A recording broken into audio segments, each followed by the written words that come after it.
चलावा रावण समानी भी बचने न पाया, रावण समानी भी बचने न पाया। रखूंगा कहाँ तक मैं, रखूंगा कहाँ तक मैं, रखूंगा कहाँ तक मैं खुद को बचा के।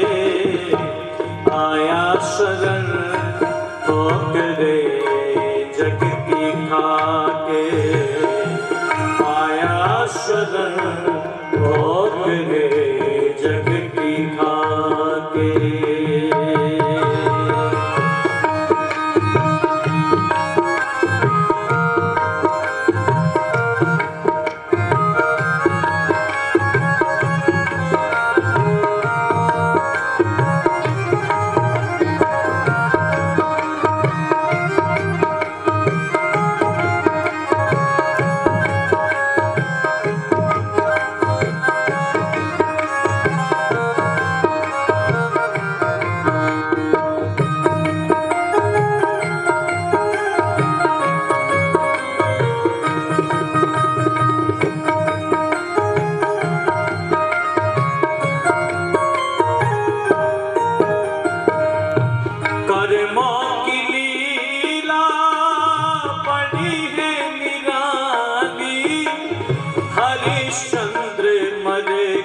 की करे रखवाली। ओ,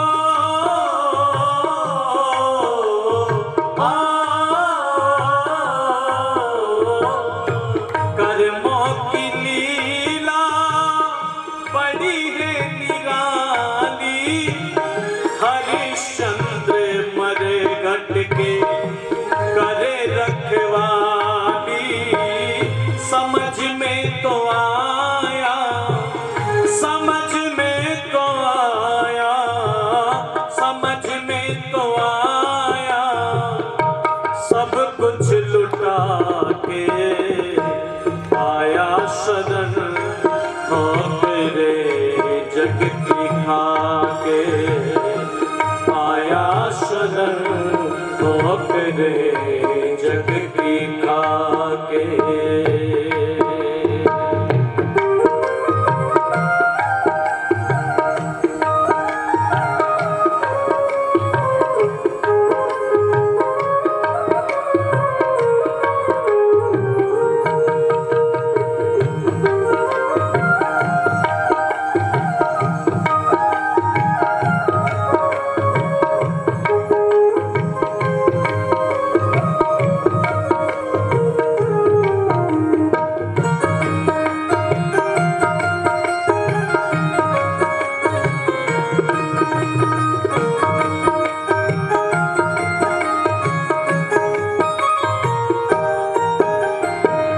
न है चाह तो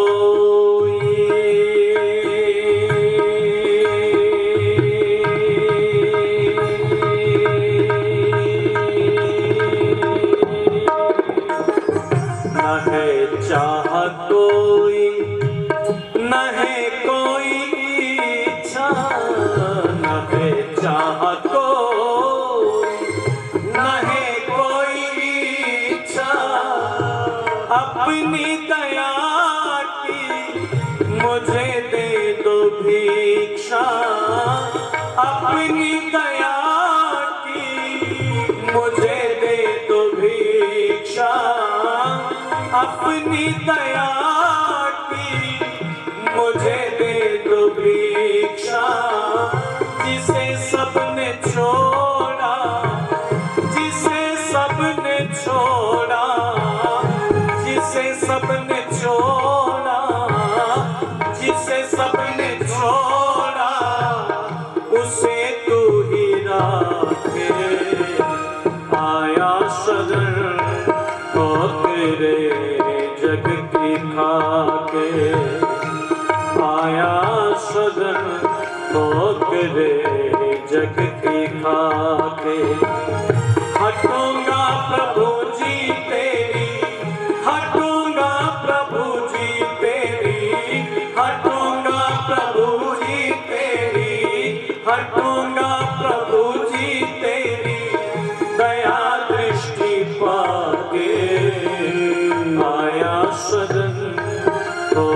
ठोकरे जग की खाके, आया शरण ठोकरे जग की खाके, आया शरण ठोकरे जग की खाके, आया शरण ठोकरे जग की खाके, आया शरण ठोकरे जग की खाके, आया शरण ठोकरे जग की खाके, आया शरण ठोकरे जग की खाके, आया शरण ठोकरे जग की खाके।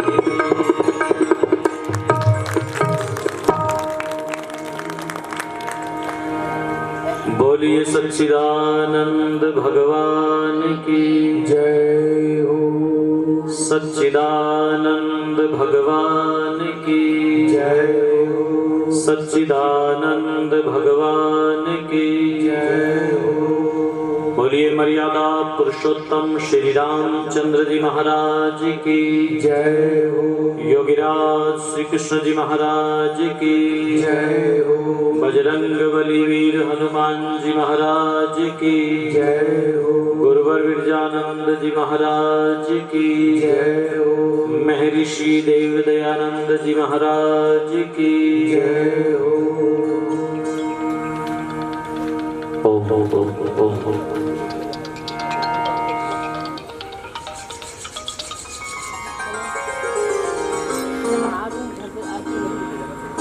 उस परम पिता परमेश्वर को धन्यवाद देने के पश्चात मंच पर विराजमान पूज्य यति जी माता जी, हमारे मध्य में विराजमान मैं देख रहा हूँ आदरणीय गुप्ता जी बड़े सुंदर भजन सुना रहे थे। प्रथम श्री ज्ञानचंद शर्मा जी हमारे मध्य में हैं और उन्हीं के वाम पार्श्व में मैं नाम विस्मृत कर रहा हूँ। हाँ, श्री दयाल मुनि जी, पहले नाम कुछ और था। हाँ जी, डालचंद शास्त्री जी। हाँ हाँ हाँ हाँ, अब वो ज्ञान मुनि जी हो गए हैं, वानप्रस्थ दयाल मुनि जी हो गए हैं, वानप्रस्थ उन्होंने ले लिया है। एक बार जोरदार करतल ध्वनि से उनका स्वागत कीजिएगा। औरंगाबाद मित्रौल से हमारे मध्य में है। इस सारे के सारे कार्यक्रम के मुख्य सूत्रधार हमारे पूज्य बाबूजी आदरणीय श्री धन सिंह गुप्ता जी और इस पूरे परिवार को अपने ममत्व से सिंचित और पल्लवित करने वाली पूज्य ममतामयी मां पूज्य माता श्रीमती सरला गुप्ता जी, उनके दोनों अनुव्रती पुत्र, व्रती माता पिता के अनुव्रती पुत्र, जिसके लिए वेद माता ने कहा अनुव्रतः पितु पुत्रो मात्रा भवतु सम्मना जया पक्ते मधुमतिं वाचम वदतु शांतिवाम। ऐसे व्रती पिता के अनुव्रती पुत्र आदरणीय भाई श्री संजीव तायल जी, आदरणीय भ्राता श्री जितेंद्र तायल जी और उनका पूरा ये याजक तायल परिवार, मंच पर विराजमान हमारे बहुत अच्छे संगीतज्ञ आदरणीय भाई श्री ओम प्रकाश जी, प्रिय भाई अवनीश जी, उपस्थित सभी धर्म प्रेमी बंधुओं, पूजा व सत्कार के योग्य वंदनीय मातृशक्ति, बहुत अच्छे भजन मुझसे पूर्व आदरणीय गुप्ता जी से और आदरणीय भाई श्री जितेंद्र तायल जी से सुन रहे थे। जूम ऐप के माध्यम से भी बहुत सारे लोग हमें देख पा रहे हैं, सुन पा रहे हैं।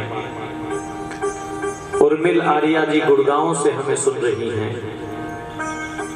बहन सुदर्शन जी, मंजू जी, इंद्रा जी, मृदुला जी, आशा रानी जी और बहुत सारे परिवार के लोग भी जो है वो बैठ करके सुन रहे हैं। ईश्वर देवी जी, संतोष वर्मा जी, सुरेश मनचंदा जी, विजय कुमारी जी, उषा सेठी जी, पुष्पा आर्या जी, सलोचना जी, सुभाष जी, कमला जी और माता राज लूथरा जी और भी अन्य बहुत सारे लोग जूम ऐप के माध्यम से भी इस पूरे के पूरे कार्यक्रम को सुन रहे हैं। मैं उन सबका भी अभिनंदन करता हूं। आइए हम चलते हैं मर्यादा पुरुषोत्तम भगवान श्री रामचंद्र जी महाराज की कथा की ओर। ऐसी कथा जिसको जितनी बार सुनो मन भरता नहीं है। लाखों वर्षों के पश्चात भी श्री राम के जीवन की चर्चा जब करते हैं आज भी, तो ऐसा लगता है जैसे कल परसों की बात है। राम कथा सुनो रे राम कथा, राम कथा सुनो रे राम कथा, राम कथा सुनो रे राम कथा, राम कथा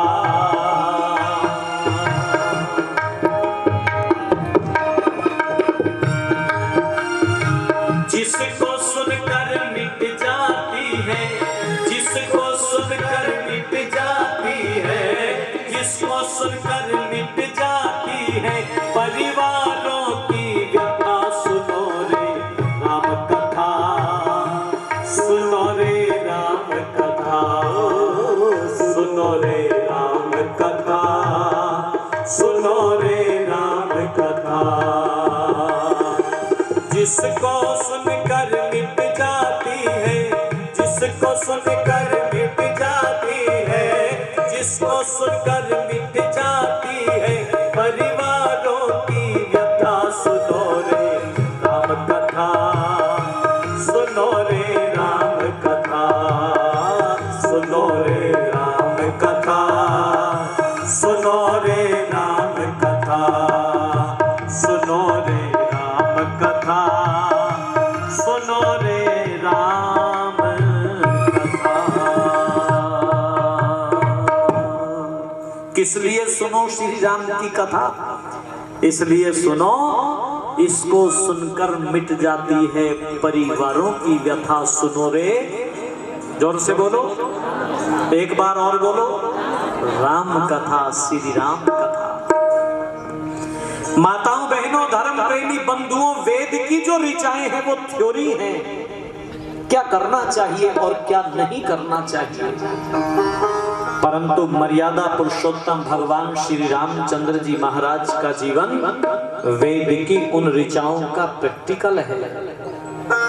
इस वेद को जीवन में धारण करने से क्या होता है, मैं चर्चा किया करता हूं कि जब मैं छोटा था ना, तो मैंने अपने बचपन में एक बात सुनी थी कि इस देश के अंदर एक पारस पथरी पाई जाती थी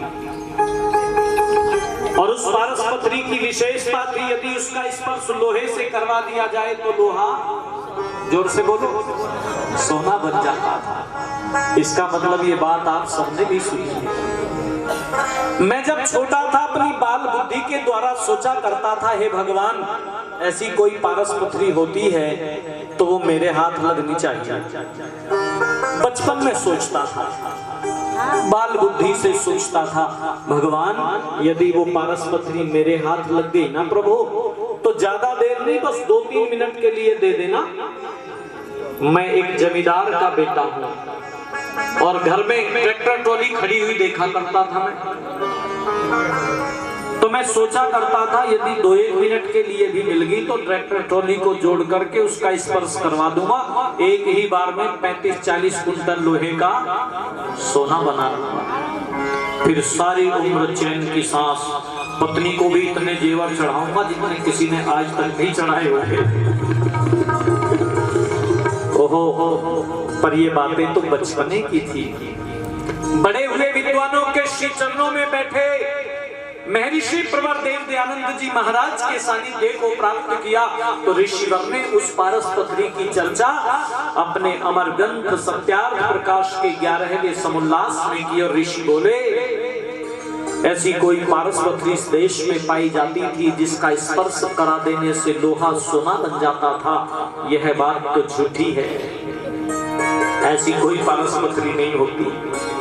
लेकिन अगली बात जब ऋषि ने लिखी तो मस्तक स्वाभिमान से ऊंचा हो गया। मेरी माताओं, मेरी बहनों, घर प्रेमी बंधुओं, ऋषि बोले, सुनो दुनिया के लोगों, वो पारसपत्री कोई और नहीं, मेरा यह भारत देश ही वो पारसपत्री था जिसके सानिध्य को प्राप्त करके लोहे की तरह से जड़वत विदेशी लोग अपने जीवन को सोने की तरह से कीमती बना करके लौटा करके। मानव शास्त्र का निर्माता महाराज मनु डिम डिम उद्घोष किया करता था, एतत् देश प्रसूतस्य सकः सादग्र जन्मनः स्वं स्वं चरित्रं शिक्षेरन् पृथिव्यां सर्वमानवः। यदि इस ओर निकलूंगा तो चूंकि 9 दिन की बात मुझे 2 दिन में कहनी है, तो कहीं इस ओर ही ना निकल करके रह जाऊं।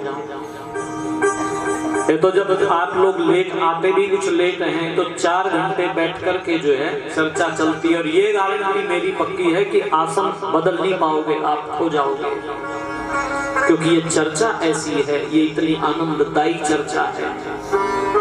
मुझे कई बार लोग कहते हैं, आचार्य जी आप बीच में एक बार भी आसन नहीं बदलते। तो मैंने कहा, आप इस बात का ध्यान देते हैं, मुझे इसका ध्यान बिल्कुल नहीं रहता। ये बड़ी आनंददायी है। मैं निवेदन करने लगा हूं, विश्व का गुरु कहलाता था ये देश, सोने की चिड़िया कहलाता था ये देश।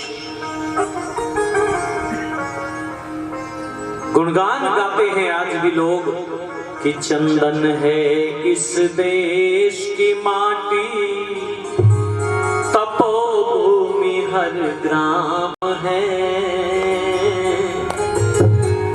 हर बाला देवी की प्रतिमा, बच्चा बच्चा राम है, हर बाला देवी की प्रतिमा, बच्चा बच्चा राम है। विश्व का गुरु कहलाता था, पर कब कहलाता था? जब वेद की ऋचाएं इस देश के घर घर में गूंजा करती थी, जब इस देश के लोग वेद की आज्ञाओं का पालन करते थे, जब इस देश के लोग वेद के अनुसार अपने जीवन को जीते थे, जब इस देश के लोग वेद की रीति और नीति को अपने जीवन में कदम कदम पर सिरोधार्य करते थे, तो ये देश विश्व का गुरु कहलाता था। ये देश सोने की चिड़िया कहलाता था, ये देश सोने की चिड़िया कहलाता था। वेद को सिरोधार्य करते थे धर्म प्रेमी बंधु, माताओं और बहनों। प्रमाण मिलते हैं इसके। कोई भी काम हम करते थे तो वेद क्या कहता है वो प्रमाण होता था, परम प्रमाण होता था, स्वतः प्रमाण है वेद। और जब वेद का प्रमाण दे दिया गया तो फिर अन्य किसी प्रमाण की आवश्यकता जितेंद्र जी होती नहीं थी। और याद रखना, आज परिवारों में वेदना घर कर गई है, पीड़ाएं घर कर गई हैं। वेदना क्यों घर कर गई? वेदना इसलिए वेदना घर कर गई क्योंकि वेदना है, इसलिए वेदना है। समझ गए ना आप? वेदना है इसलिए वेदना है। वेद नहीं रहे हमारे जीवन में। श्री राम ने अपने जीवन में वेद को की आज्ञाओं को सिरोधार्य किया। मुनि विश्वामित्र के यज्ञ की रक्षा की। मैंने निवेदन किया था, निमंत्रण मिथिला से आया, तो जब हम वाल्मीकि रामायण को पढ़ते हैं तो एक बड़ा यज्ञ वहां पर आयोजित किया है राजा जनक ने। मुनि विश्वामित्र के साथ में श्री राम और लक्ष्मण चल पड़े। रास्ते में एक आश्रम श्री राम ने देखा। एकाएक कदम रुक गए रघुवीर के और पूछने लगे, गुरुदेव यह किसका आश्रम है? मेरा मन बरबस ही इस आश्रम में टिकता है, लगता है, मन करता है थोड़ी देर बैठ कर के यहाँ पर भगवान का ध्यान कर। इस आश्रम की स्थिति परिस्थिति को देख करके मुझे ऐसा आभास होता है कि यह आश्रम कभी बड़ी तपस्वी रहा है। बड़े बड़े यज्ञ इस आश्रम में, बड़े बड़े सत्संग इस आश्रम में आयोजित हुए हैं, लेकिन आज यह आश्रम वीरान पड़ा हुआ है। हे गुरुदेव, आज इस आश्रम में ये वीराना क्यों है? ये आश्रम आज उजड़ क्यों गया है? ये आश्रम आज उजड़ क्यों गया है? मुनि विश्वामित्र जी ने श्री राम को तब गौतम ऋषि और देवी अहिल्या के जीवन की घटना सुनाई। वो सारे का सारा घटनाक्रम सुनाया। आज अवकाश नहीं है उसके विस्तार में जाने का, मेरे पास समय ही नहीं है। सारी घटना कह सुनाई। गलती अहिल्या से हो गई, ऋषि को पता लग गया। और अहिल्या कैसी हो गई, काहे की हो गई? जोर से बोलो, एक बार और बोलो। पत्थर की नहीं हुई माताओं, अहिल्या पत्थर सी हो गई। कैसी हो गई? पत्थर सी हो गई। कुछ कहते कुछ बोलते नहीं बना, कुछ बोलते नहीं बना। प्रसंग आप कभी पढ़ना चाहें तो अभी मेरी उम्र छोटी है, कभी वृद्धावस्था में कभी कहीं बैठकर कथा करूंगा तो इस पर विस्तृत चर्चा करूंगा। आज इस स्थिति में मैं अपने आप को नहीं पाता कि मैं इन शब्दों को खोल सकूं। आप पढ़ लीजिएगा वाल्मीकि रामायण में। पत्थर सी हो गई। ऋषि बोले, तुमने मेरा विश्वास तोड़ दिया ही। चले गए छोड़ करके। धर्म प्रेमी बंधुओं, माताओं और बहनों, अगर गलती रुलाती है तो यह राह भी दिखाती है।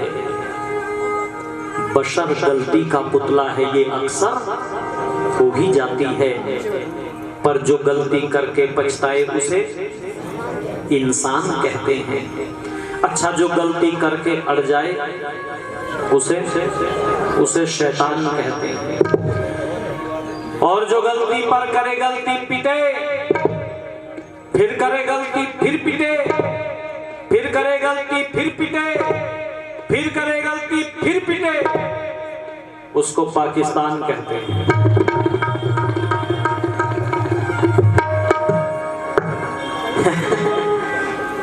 एक गलती अहिल्या से हो गई। श्री राम को जब पता लगा है तो ध्यान दीजिएगा, महर्षि वाल्मीकि लिखते हैं कि रघुवीर ने आकर के अहिल्या के चरणों में अपना शीश झुका दिया है, अपना शीश झुका दिया। हे तपस्विनी, हे साधिका, हे परम भक्तिनी भगवान की माता अहिल्या, दशरथ नंदन राम आपके श्री चरणों में प्रणाम करता है, आपके श्री चरणों में प्रणाम करता है। और ध्यान दीजिएगा, मैंने निवेदन किया था कि श्री राम साधारण नहीं है, साधारण नहीं है। रघुवीर जैसा, राघव जैसा व्यक्तित्व जिसके चरणों में शीश नवा दे, भला उसका उद्धार होने से कौन रोक सकता है? उसका खोया हुआ वो सम्मान लौटाया। अहिल्या का एक बेटा राजा जनक की मंत्री परिषद का सम्मानित सदस्य है। श्री राम के प्रति सतानंद नाम है उसका। श्री राम के प्रति कृतज्ञता ज्ञापित करता है, रोकर के कहता है, रघुवीर मेरा रोम रोम सारी उम्र आपका ऋणी रहेगा। मेरी माँ का खोए हुए सम्मान को आपने लौटा दिया, आपने मेरी माँ के चरणों में शीश रख दिया। रघुवीर विहल होकर के कहता है। अहिल्या का उद्धार किया। और आओ मैं वहां लिए चलता हूं, बस सारी बातों को समेटूं, क्योंकि कहीं मैं वहां से वंचित ना रह जाऊं जहां मैं आपके साथ पहुंचना चाहता हूं। आज राजा जनक से मिले मुनि विश्वामित्र के साथ में, तो वाल्मीकि रामायण के कथनानुसार राजा जनक ने श्री राम और लक्ष्मण का परिचय लिया। शिव के धनुष की बात श्री राम ने सुनी थी, क्योंकि यज्ञ में उपस्थित होने गए हैं। शिव के धनुष की बात हुई तो राजा जनक ने अपनी प्रतिज्ञा दोहरा दी, मेरी बेटी भगवती सीता वीर शुल्का है, मैंने ये शर्त रखी है कि जो उस शिव के धनुष को उठा करके प्रत्यंचा चढ़ा देगा, राजा जनक उसी के साथ में अपनी सिया को ब्याह देगा, अपनी सिया को ब्याह देगा। पर हे मुनि श्रेष्ठ, अब तक मेरे हाथ निराशा ही लगी है, घोर निराशा लगी है। राजकुमार आते रहे, राजे महाराजे आते रहे, और उठाना तो दूर हिला तक नहीं पाए। एक बार तो सारे राजाओं ने मिलकर के योजना बना ली, मिथिला को घेर लिया, जबरदस्ती उठा करके ले जाएंगे। और मुनिवर, मैंने उन भीरू राजाओं के साथ में युद्ध किया, युद्ध में पराजित करके उनको भगा दिया। अपनी बेटी का हाथ किसी अयोग्य व्यक्ति के हाथ में नहीं दूंगा, किसी अयोग्य व्यक्ति के हाथ में नहीं दूंगा। हे लोगों, मेरी माताओं और बहनों, गुण कर्म स्वभाव मिलाकर के विवाह किए जाते थे। ऋषि दयानंद ने लिखा, सुनो दुनिया के लोगों, बेटा अथवा बेटी चाहे सारी उम्र घर में कुंवारे बैठे रहे, यदि उनके गुण कर्म स्वभाव नहीं मिलते तो विवाह बिल्कुल मत करना। कर दिया तो क्या होगा? तो बोले देवासुर संग्राम हमेशा ही मचा रहेगा, इससे कोई बचा नहीं सकता। गुण कर्म स्वभाव मिलाकर के विवाह करूंगा। श्री राम ने उस धनुष को देखने की इच्छा जाहिर की, शिव धनुष दिखाया गया और श्री राम ने उस शिव के धनुष को उठा करके जब प्रत्यंचा चढ़ाई तो श्री राम की ताकत के सामने धनुष कमजोर सिद्ध हुआ और बीच से टूट करके धड़ाम से दो टुकड़े हो गए। शिव का धनुष टूट गया, शिव का धनुष टूट गया और राजा जनक के मन में जो संशय था वो सारे का सारा संशय दूर हो गया। और बस पाती भेज दी गई, चिट्ठी लिखी जाती थी ना, ये पुराने लोग बैठे हुए हैं, क्यों जी चिट्ठी जाती थी नहीं ब्याह की, चिट्ठी भेज दी गई। कहां भेज दी गई? कहां भेजी? अयोध्या। और चिट्ठी में अनुमति नहीं मांगी गई राजा दशरथ से। ये अधिकार था गुरुजनों को, आचार्यों को अधिकार था, गुण कर्म स्वभाव मिल गए तो दहेज की बात नहीं की जाती थी। आज तो पूछा जाता है जी मामला तो ठीक समझ में आ गया, पर आपकी कोई डिमांड हो तो वो और बता दो, बस उसके बाद हाँ ना करेंगे, उसके बाद जवाब देंगे।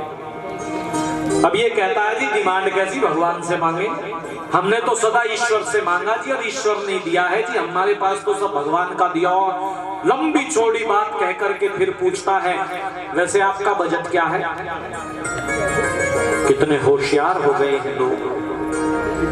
अरे जब तुम्हें तो जिस गांव नहीं जाना उसका रास्ता क्यों पूछना जी, अपना बजट बता देते, क्या क्या दे दोगे?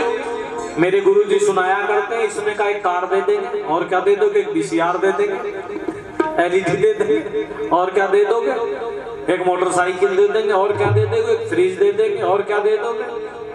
एक जनरेटर दे देंगे, और क्या दे दोगे? अब जब ये बड़ा बड़ा सामान हो गया, खत्म हो गया, इसने छोटा छोटा गिनाना शुरू कर दिया, एक हीटर दे देंगे, और क्या दे दोगे? कुकर दे देंगे, और क्या दे दोगे? अब जब ये इतने पे भी नहीं रुका, इसने फिर कहा और क्या दे दोगे? जब छोटा छोटा सामान भी खत्म हो गया तो ये कहने लगे तेरे घर में आग दे देंगे, अब तो यही बचा दे देंगे। अरे जिसने अपनी बेटी देती है, ये दहेज है, दिया जाता है जो हेजवश, समझ गए ना आप? हेजवश, मेरी लाडली बेटी है, मैं भला अपनी बेटी को खाली हाथ कैसे भेज सकता हूँ? ये हेज होता था एक पिता का। माँ अपनी बिटिया के लिए कितनी तैयारी करके रखती है पहले से, पिता अपने मन में ये विचार संजो करके रखता है, बेटी सयानी होने को आई, भला अपनी बेटी को खाली हाथ कैसे विदा कर सकता हूं मैं। दहेज बस देता था, वो दहेज होता था। पर हमने डिमांड कर दी। अब तो मैं निवेदन करने लगा हूं। पत्रिका लगन पहुंचाई गई, वहां पर लगन पत्रिका लेकर के दूत चले गए और राजा दशरथ ने जब उस लगन पत्रिका को पढ़ा है तो स्थिति जानते हो कैसी हुई। पहुंचे दूत रामपुर पावन, हर्षे नगर बिलो की सुहावन। भोप द्वार तिन खबरी जनाई, दशरथ नृप सुनी लिए बुलाई। कर प्रमाण कर प्रणाम तिन पाती दीनी, मुदित महीप आप उठ लीनी, आप उठ लीनी। वारी बिलोचन बाँचती पाती, वारी बिलोचन बाँचती पाती। पुलक गात भर आई छाती, पुलक गात भर आई छाती। राम लखन उर कर वन चीठी, रह गए कहत न खाटी मीठी, रह गए कहत न खाटी मीठी। पुनि दर दीर पत्रिका बाची, हर्षी सभा बात सुन साची, हर्षी सभा बात सुन साची। पहुंचे दूत रामपुर पावन, हर्षे नगर बिलोचन पावन, हर्षे नगर बिलो की सुहावन। ओहो, लगन पत्रिका को बाचा, सारी बातें लिखी हुई थी तो राजा दशरथ के नेत्र सजल हो गए, खुशी के आंसू छलक पड़े, आंखों से झरझर आंसू बहने लगे। जो मंत्री परिषद बैठी थी, आर्य सुमंत बैठे थे, गुरुवर वशिष्ठ बैठे हुए थे, अन्य बहुत सारे महत्वपूर्ण लोग बैठे हुए थे। राजा दशरथ से पूछने लगे, ऐसा क्या लिखा हुआ है राजन इस चिट्ठी में, इस पत्रिका में। तो राजा दशरथ ने जब बताया तो सारी सभा ने ओहो साधु साधु साधु साधु साधु कह करके अपना उल्लास प्रकट किया, अपनी उमंग प्रकट की। इससे अच्छी बात और क्या हो सकती है।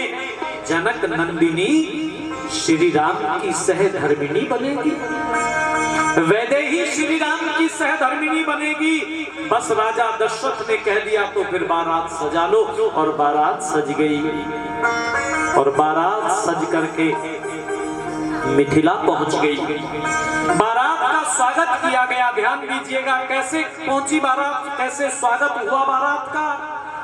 अगवानन जब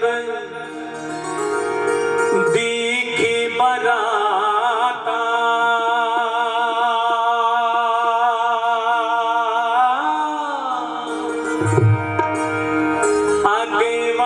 अगवानन जब दीखी बराता, पुर आनंद पुलक बहेगा। राम सिया राम जय जय राम, राम सिया राम जय जय राम।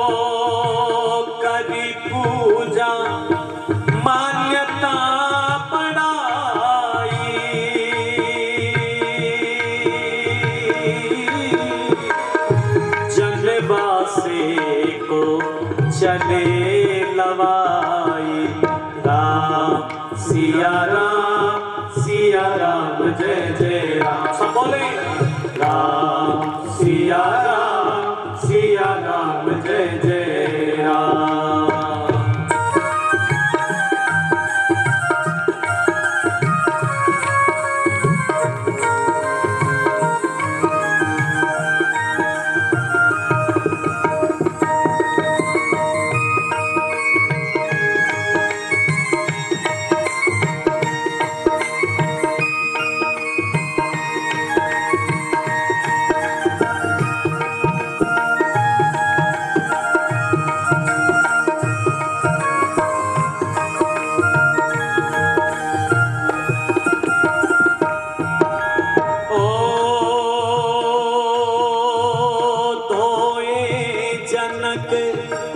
अवधपति चलना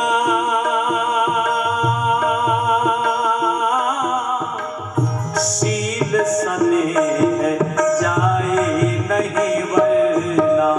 राम सिया राम जय जय राम। बोलो राम सिया राम जय जय राम। बोलो राम सिया राम जय जय राम। बोलो राम सिया राम जय जय राम। बोलो बोलो राम सिया राम जय जय राम। बोलो राम सिया राम जय जय राम।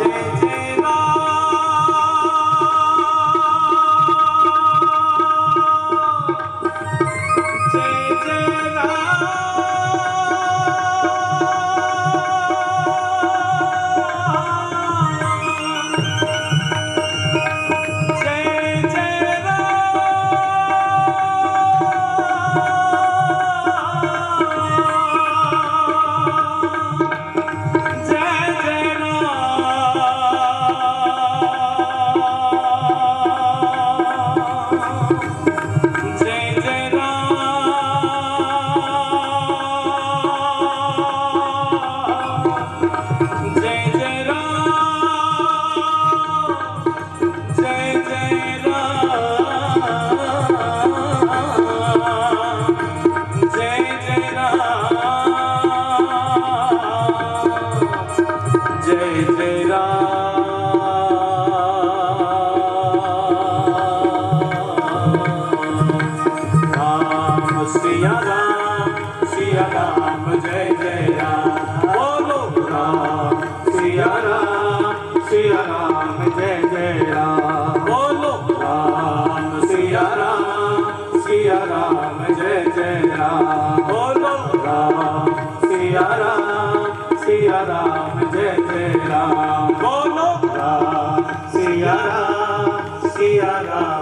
जय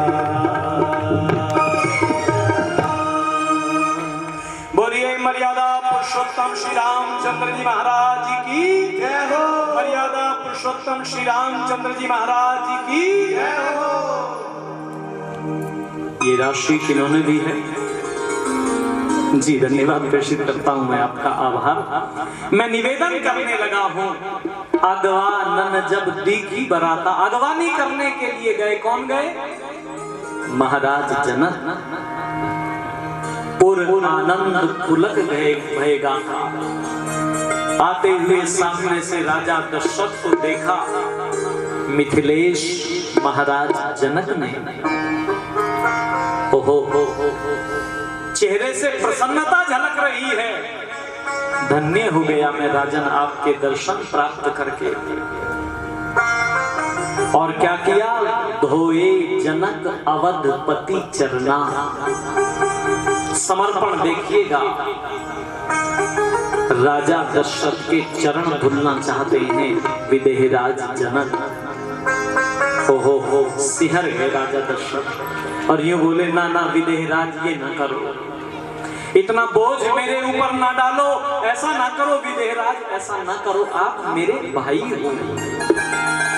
नहीं नहीं मैं बेटी वाला हूँ, मेरा पक्ष छोटा है राजन, मेरा कर्तव्य बनता है ये। ओहो जिस समय ये कहा ना मेरा पक्ष छोटा है, मैं बेटी का पिता हूँ, तो राजा दशरथ ने हाथ जोड़ लिए और ये बोले, विदेहराज ऐसे शब्द ना बोलो कि जिनका बोझ ये राजा दशरथ उठा ना सके। जरा बहुत ध्यान से सुनिएगा। समधी बन गए हैं ये दोनों। समधी कौन है? समधी आज ना पता समधियों को समधी किसको कहते हैं, पता ही नहीं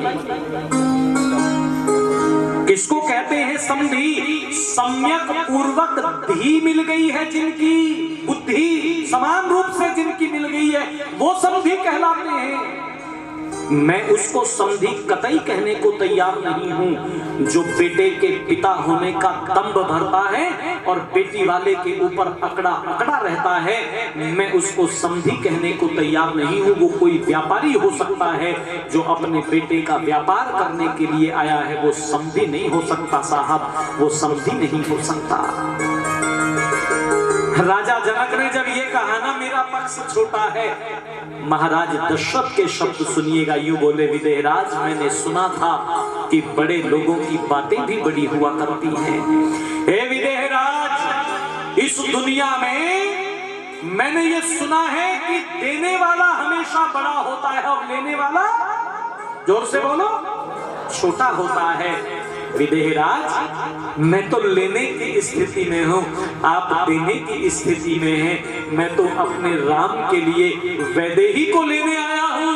हे विदेहराज, बड़े तो आप ही हैं, छोटा तो मैं हूँ, पर आपका ये बड़प्पन है कि ये मुझे आप पद प्रदान कर रहे हैं, ये सम्मान मुझे दे रहे हैं। और नहीं माने विदेहराज जनक, धोए जनक अवधपति चरना, धोए जनक अवधपति चरना। कितना प्रेम होगा, कितना आनंद होगा। मैं कहा करता हूं, विवाह को टेंशन का अड्डा मत बनाओ। मैंने लोगों को इतनी टेंशन में देखा है, मैंने उनसे पूछा, उधर तो बेटी वाला टेंशन में है और इधर बेटे वाला भी टेंशन में ही है।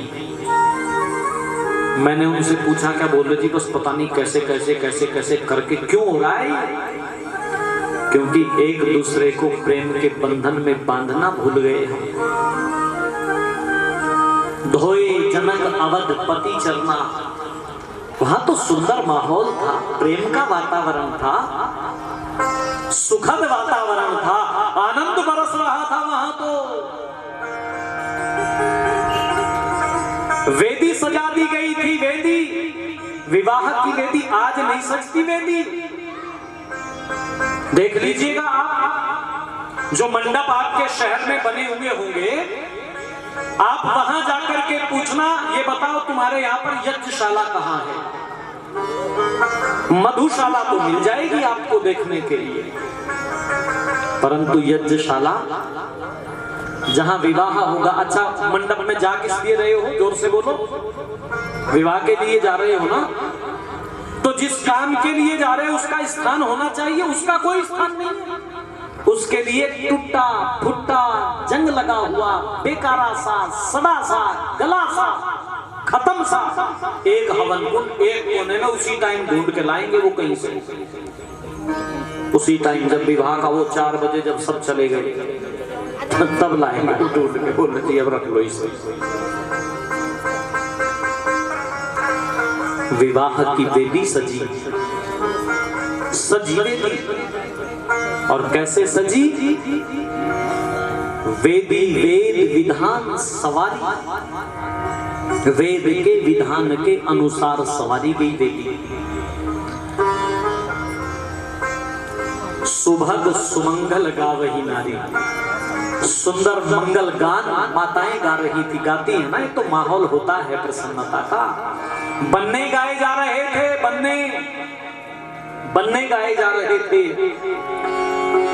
आज भी गाती है ना माताएं बन्ने गाए जा रहे थे। श्री राम के विवाह में आओ, चलते हैं उन बन्नों की ओर जो गाए जा रहे थे। ये जो बन्ना होता है, इसका ये बन्ना क्यों है? इसमें वो जो बन्ना है ना, उसका परिचय होता था। गा रही थी माताएं कि घोड़ी के आगे नाचे मोर रे हरियाले बनने, घोड़ी के आगे नाचे मोर रे हरियाले बनने, घोड़ी के आगे नाचे मोर रे हरियाले बनने, वैदिक धर्म के सिर मोर रे हरियाले बनने, वैदिक धर्म के सिर मोर रे हरियाले बनने, घोड़ी के आगे नाचे मोर रे हरियाले। ताली बजा के गाओ भाई सारे लोग। ओ घोड़ी के आगे नाचे मोर रे हरियाले बनने, वैदिक धर्म के सिर मोर रे हरियाले बनने, घोड़ी के आगे नाचे मोर रे हरियाले बनने, घोड़ी के आगे नाचे मोर रे हरियाले बनने, वैदिक धर्म के सिर मोर रे हरियाले बनने।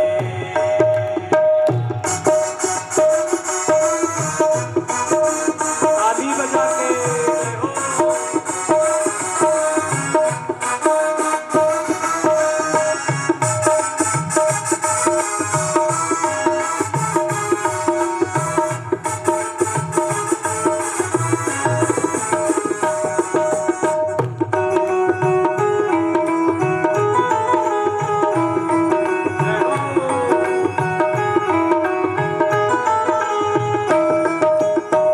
गुरुकुल से पढ़ के आया वेदों की विद्या लाया, गुरुकुल से पढ़ के आया वेदों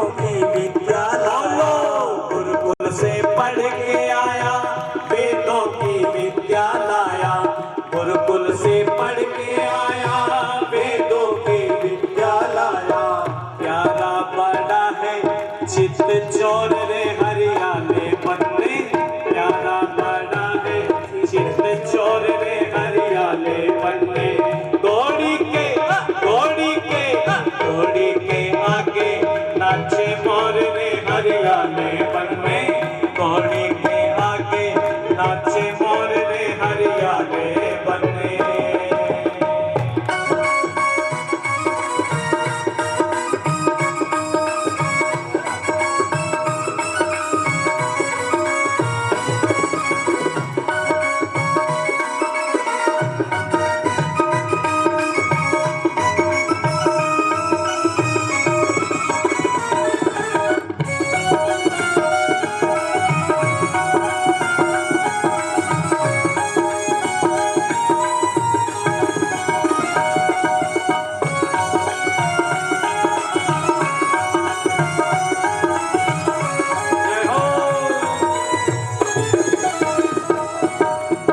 ऋषियों के कष्ट मिटाए मुनिजन है सब हर्षाए, ऋषियों के कष्ट मिटाए मुनिजन है सब हर्षाए, ऋषियों के कष्ट मिटाए मुनिजन है सब हर्षाए, ऋषियों के कष्ट मिटाए मुनिजन है सब हर्षाए, पल का नहीं है और छोर रे हरियाले बनने, पल का नहीं है और छोरे हरियाले बनने, घोड़ी के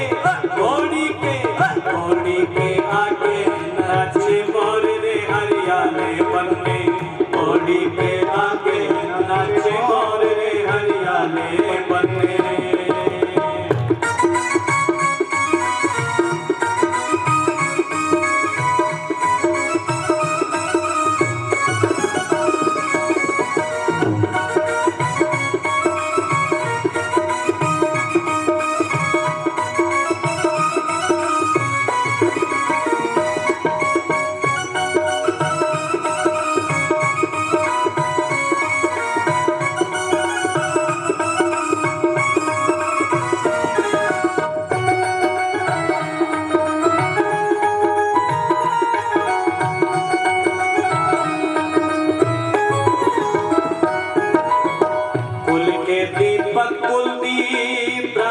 लखन समी कुल के दीपक कुल दीप दाता लखन समी।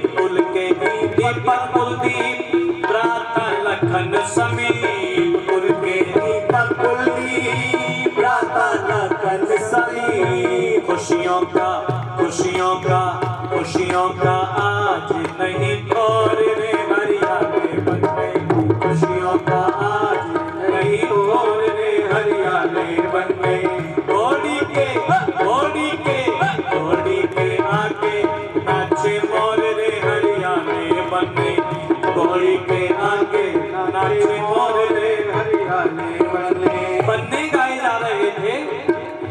और कई माताएं बहनें सोच रही थी, आचार्य जी सोच रही होंगी कि आचार्य जी क्या बन्ने ही गाए जा रहे थे, बन्नियां नहीं गाई जा रही, बन्नियां भी गाई जा रही थी, है जी। 50 वर्ष हो गए पूज्य माता जी सरला जी के विवाह को और पूज्य बाबूजी श्री धन सिंह जी के विवाह को। आज से 50 साल पहले दिन में हुई थी शादी की, रात में माता जी 12 दिन की थी कि रात की? 3 दिन टिका था मामला। लोग 3 दिन जो है 3 दिन आनंद बरसता रहा, बन्नियां गाई जा रही थी। सिया मेरी कैसी सज रही थी, सिया मेरी कैसी सज रही थी, सिया मेरी कैसी सज रही थी, सिया मेरी कैसी हो, सिया मेरी कैसी सज रही थी, ये जोड़ी सुंदर लग रही थी, ये जोड़ी सुंदर लग रही थी, सिया मेरी कैसी सज रही थी, सिया मेरी कैसी सज रही थी।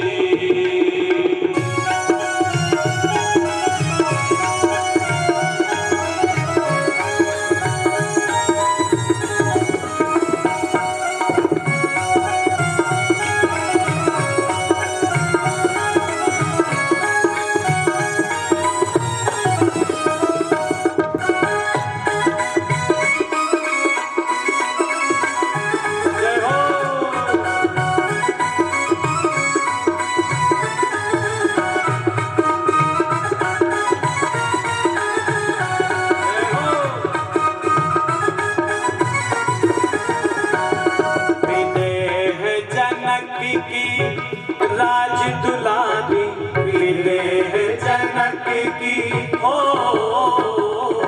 विदेह जनक की राज दुलारी, विदेह जनक की राज दुलारी, विदेह जनक की राज दुलारी, सुने नामा की प्यारे लज रही थी, सुने नामा की प्यारे लज रही थी, सिया मेरी कैसी सज रही थी, सिया मेरी कैसी सज रही थी, सिया मेरी कैसी सज रही थी, सिया मेरी कैसी सज रही थी, सिया मेरी कैसी सज रही थी, सिया मेरी कैसी सज रही थी, सिया मेरी कैसी सज रही थी, सिया मेरी कैसी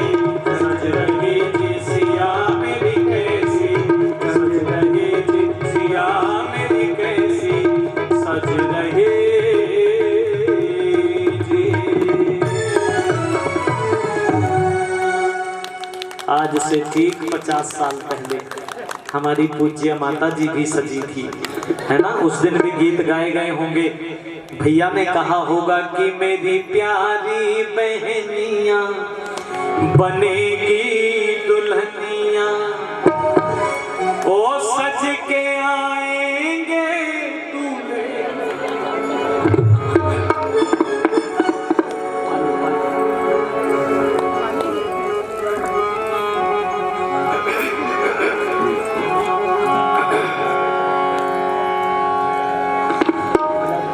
बोतल भी पकड़ा दी मुझे।